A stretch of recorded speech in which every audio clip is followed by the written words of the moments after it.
Exonation, Nigel Kerner is my special guest. His website is www.nigelkerner.com, and he's the author of Gray Aliens and the Harvesting of Souls, the Conspiracy to Genetically Tamper with Humanity.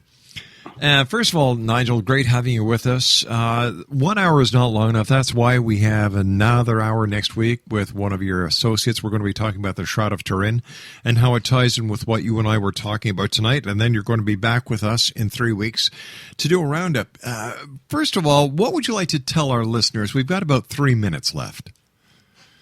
Yeah, well, the whole point about it is that this actually points to something that ties in religion with all of this. And let me say at the start, I'm not a very religious person. In fact, I am not religious at all, and particularly against organized religion.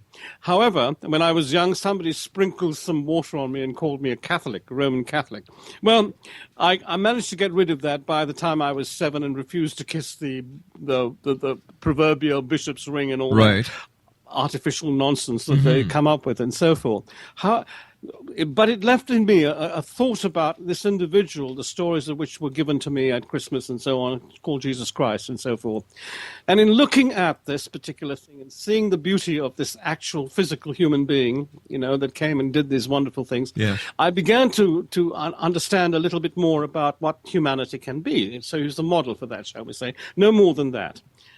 However, in my researches into all of this, I came across and I did some research into the religious context on which the premises of UFOs can be tied. And there's so much literature that does this and so forth.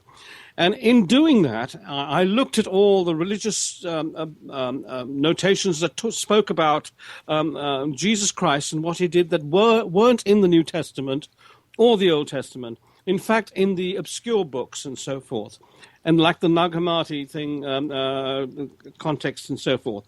And there are several accounts within the text of the Gnostic Gospel Library, for instance, in which Jesus carefully explains to his apostles exactly how to deal with the alien beings should they be faced with them.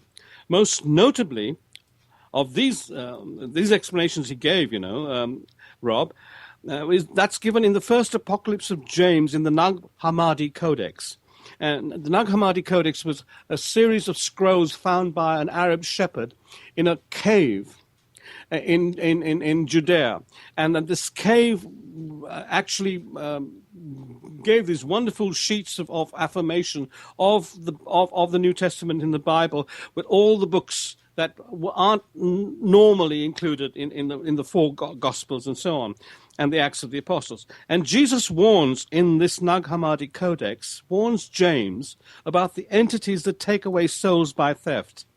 He then tells him that the way to deal with such entities is to be as alike as possible to the state of pre-existence, i.e. the state before the existence of the physical universe. So I think he was explaining this thing I call in my book the Godverse, this thing where all things would go, the component where all things go together, whereas our universe is quite the opposite, where all things are taken apart and broken up with time and so on. So the grace, in fact, can only exist, it seems, for life.